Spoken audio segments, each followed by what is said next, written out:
الحمدللہ والصلاة والسلام علی رسول اللہ اما بعد۔ آج کے درس میں انشاءاللہ سفر کی صلاۃ سے متعلق مزید مسائل پر گفتگو کریں گے۔ اس میں سے ایک مسئلہ یہ ہے کہ قصر کی مسافت کیا ہے، کس مسافت کا سفر انسان کرے تو اسے سفر مانا جائے گا اور اس میں اسے 4 رکعت والی صلاۃ کو 2 رکعت ادا کرنے کی رخصت ہوگی۔ اس سلسلے میں اہل علم کے درمیان بہت زیادہ اختلاف ہے، یہاں تک کہ امام ابن منذر رحمہ اللہ نے ذکر کیا ہے کہ 20 قول سے زیادہ اقوال اس سلسلے میں پائے جاتے ہیں، لیکن زیادہ مشہور بات یہ ہے کہ اگر کوئی شخص 84 کلومیٹر کا سفر کرے تو وہ سفر مانا جائے گا۔ گنتی جان لینے سے عام لوگوں کو سہولت اور آسانی ہوتی ہے، ورنہ معتبر اہل علم کے نزدیک اور محققین کے نزدیک راجح یہ ہے کہ اصل میں سفر کی کوئی مسافت متعین نہیں ہے۔ عربی زبان کے اعتبار سے جس سفر کو سفر کہا جا سکے وہی سفر مانا جائے گا۔ نبی کریم صلی اللہ علیہ وسلم نے لوگوں کو عربی زبان کے اعتبار سے مخاطب کیا اور اس زبان کے اعتبار سے جس سفر کو سفر مانا جائے وہی مقصود ہے۔ اگر اس میں کوئی حد متعین ہوتی کہ اتنے میل یا اتنے کلومیٹر تو اللہ کے نبی صلی اللہ علیہ وسلم نے اسے ذکر کر دیا ہوتا اور اسے چھوڑا نہ ہوتا اور صحابہ کرام رضی اللہ عنہم نے بھی دریافت کر لیا ہوتا۔ لیکن جب سب کے سب اس بات پر متفق ہیں کہ کوئی محدود مقدار متعین مسافت جب صحابہ نے بیان نہیں کی تو اس سے معلوم ہوتا ہے کہ اس کی کوئی متعین مسافت نہیں ہے۔ جس سفر کو بھی سفر کہا جا سکے اس میں قصر کی رخصت ہوگی، لیکن مشہور 84 کلومیٹر ہے، واللہ اعلم۔ دوسرا مسئلہ ہے کہ قصر کہاں سے کیا جائے گا۔ جب آدمی کو سفر کا ارادہ بنا تو کیا اپنے گھر ہی سے وہ قصر شروع کر دے گا؟ اس سلسلے میں جمہور اہل علم کا کہنا یہ ہے کہ جب آدمی اپنی بستی چھوڑ دے اور اپنی بستی سے باہر نکل جائے تب وہاں سے قصر شروع کرے گا، اور ایسا کرنا شرط ہے، اور اتمام اس وقت تک نہیں کرے گا جب تک کہ اپنی بستی میں داخل نہ ہو جائے، پہلا گھر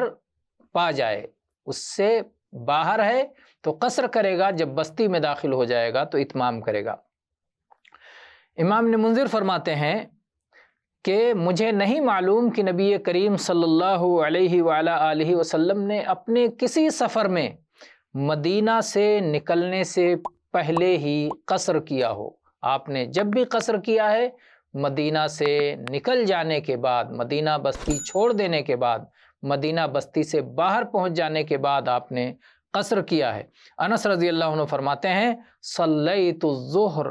مع النبی صلی اللہ علیہ وسلم بالمدینۃ 4 وبذی الحلیفۃ رکعتین، میں نے اللہ کے نبی صلی اللہ علیہ وسلم کے ساتھ صلاۃ ظہر ادا کی مدینہ میں 4 رکعتیں،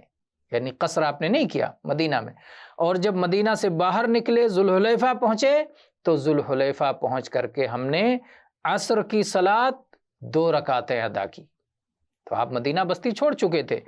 یہ حدیث جو ہے صحیح بخاری میں 1089 نمبر پر، صحیح مسلم میں 690 نمبر پر موجود ہے۔ تو عصر آپ نے ذوالحلیفہ پہنچ کے 2 رکعتیں پڑھی، اور مدینہ سے آپ ظہر پڑھ کے نکلے، ظہر آپ نے 4 رکعتیں پڑھی تھی۔ تو آپ جب بستی چھوڑ چکے اس کے بعد آپ نے قصر کیا۔ اگر کوئی شخص کسی جگہ پر کسی ضرورت کی خاطر قیام کرتا ہے اور کتنے دن قیام کرے گا متعین نہیں ہے کہ یہاں قیام کرنا ہے، قیام کرنے کی اس کی نیت نہیں ہوتی، تو جب تک وہ بستی چھوڑ نہ دے تب تک وہ قصر کرتا رہے گا۔ جابر رضی اللہ عنہ کی روایت ہے، کہتے ہیں اقام النبی صلی اللہ علیہ وآلہ آلہ وسلم بتبوک 20 یوما یقصر الصلاۃ۔ یہ حدیث صحیح سنن نبی داؤد میں 1094 نمبر پر ہے کہ نبی صلی اللہ علیہ وسلم جب غزوہ تبوک کے لیے نکلے تو مقام تبوک پر 20 دن رکے اور 20 دن تک آپ برابر قصر کرتے رہے، اس لیے کہ آپ کو وہاں ٹھہرنے کی نیت نہیں تھی، آپ وہاں جنگ کی خاطر گئے تھے، تو وہاں پر آپ کو رکنا نہیں تھا، تو اس لیے آپ 20 دن تک قصر کرتے رہے۔ امام ابن قیم رحمہ اللہ فرماتے ہیں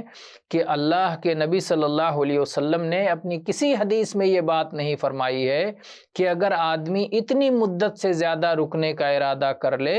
تو پھر وہ قصر نہیں کرے گا، لیکن اتفاق ایسا ہوا کہ اللہ کے نبی صلی اللہ علیہ وسلم نے 20 دن تک ایک جگہ قیام کیا اور آپ نے 20 دنوں تک قصر فرمائی، تو یہ اتفاقی مسئلہ ہے، ورنہ دن متعین نہیں ہے۔ اگر کسی کو اقامت کی نیت نہیں ہے، ٹھہرنے کی نیت نہیں ہے، تو جتنے دن بھی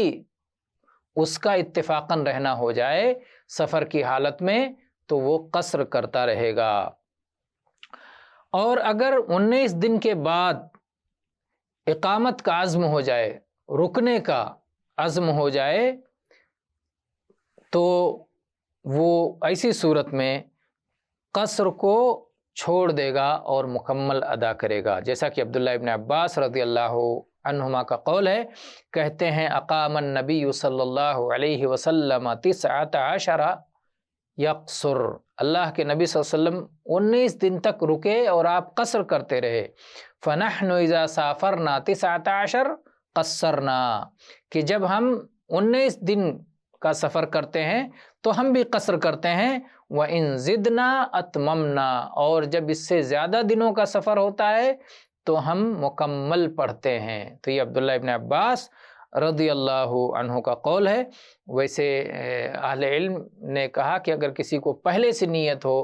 کہ 4 دن تک قیام کرنا ہے، پہلے سے ارادہ بن جائے، تو پھر وہ شخص قیام کی بنیاد پر 4 دن سے زیادہ قیام کی نیت ہے تو پھر وہ پہلے دن سے ہی قصر نہیں کرے گا، کیونکہ اس کی نیت قیام کی ہو چکی ہے۔ لیکن اگر یہ ہے کہ 1 دن 2 دن 4 دن معلوم نہیں ہے کہ کتنے دن قیام کرنا ہے اور دن بڑھتا جا رہا ہے تو کتنے دن بھی ہو جائے وہ قصر کرے گا۔ آئیے ایک مسئلہ اور لے لیتے ہیں کہ وہ کیا اسباب ہیں جن کی بنا پر صلات کو جمع کیا جا سکتا ہے، 2 صلاتوں کو جمع کیا جا سکتا ہے۔ اس میں سے ایک سبب ہے سفر۔ انس رضی اللہ عنہ بیان کرتے ہیں کہ اللہ کے رسول صلی اللہ علیہ وآلہ وسلم جب زوال آفتاب سے پہلے سفر کرتے تھے تو ظہر کو مؤخر کر دیتے تھے یہاں تک کہ عصر کا وقت ہو جاتا، پھر آپ پڑاؤ ڈالتے، نزول فرماتے اور ظہر اور عصر کو ایک ساتھ جمع کرتے، اور اگر آپ زوال کا وقت ہو جاتا اور اس کے بعد سفر کرتے تو آپ ظہر اور عصر دونوں کو ادا کر لیتے، پھر سواری کرتے اور چلتے۔ تو یعنی آپ جمع تقدیم کرتے اگر ظہر کا وقت ہو جانے کے بعد نکلنا ہوتا،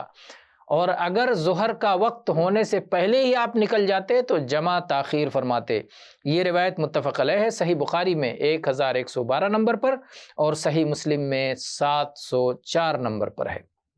اور معاذ رضی اللہ عنہ کہتے ہیں کہ اللہ کے نبی صلی اللہ علیہ وسلم غزوہ تبوک کے موقع پر جب آپ زوال آفتاب سے پہلے سفر شروع کرتے تو ظہر کو مؤخر کر دیتے یہاں تک کہ عصر کے ساتھ اسے جمع فرماتے، تو ظہر اور عصر کو ایک ساتھ اکٹھا ادا کرتے، اور جب زوال آفتاب سے پہلے سفر کرتے تو زوال آفتاب ہو جاتا اور اس کے بعد سفر کرنا چاہتے۔ اگر زوال آفتاب سے پہلے سفر کرتے تب تو ظہر اور عصر کو اکٹھا کر لیتے، لیکن اگر زوال آفتاب کے بعد سفر کرتے تو ظہر اور عصر کو اکٹھا ادا کر لیتے اور اس کے بعد میں سفر کرتے۔ یہی معاملہ مغرب اور عشاء کے وقت میں بھی ہوتا کہ اگر آپ مغرب کا وقت ہونے سے پہلے کوچ کرتے تو مغرب اور عشاء کو مؤخر کر لیتے اور مغرب کو عشاء کے ساتھ میں ادا کرتے، اور اگر آپ مغرب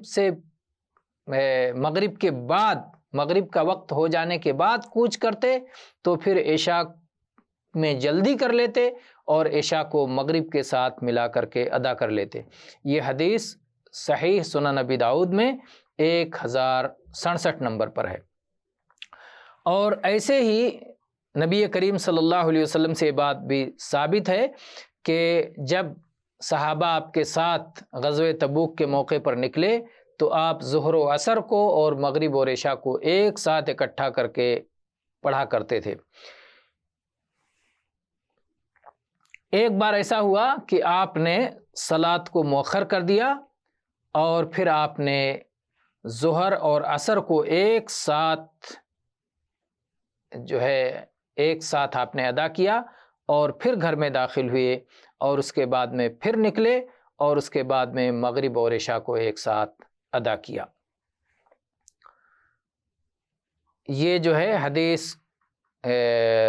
صحیح سنن ابی داؤد میں 1065 نمبر پر ہے۔ تو یہ ایک عذر ہے صلاۃ کے جمع کرنے کے لیے، دوسرا عذر بارش ہے، اور تیسرا عذر یہ ہے کہ کوئی ہنگامی صورتحال پیدا ہو جائے تو اس میں بھی انسان جمع کر سکتا ہے۔ چنانچہ اس سلسلے میں بہت ساری جو ہے احادیث موجود ہیں کہ نبی کریم صلی اللہ علیہ وسلم بارش کی وجہ سے جمع کیا کرتے تھے، اور انشاءاللہ ہم اس پر آگے گفتگو کریں گے، آگے کسی وقت گفتگو کریں گے۔ آج صرف ہم اتنے بیان پہ اکتفا کرتے ہیں کہ سفر کی حالت میں انسان ظہر اور عصر کو ایک ساتھ اور مغرب اور عشاء کو ایک ساتھ جمع کر لے گا۔ واللہ تعالی عالم، والحمد للہ رب العالمین، وصلی اللہ علی نبینا وسلم۔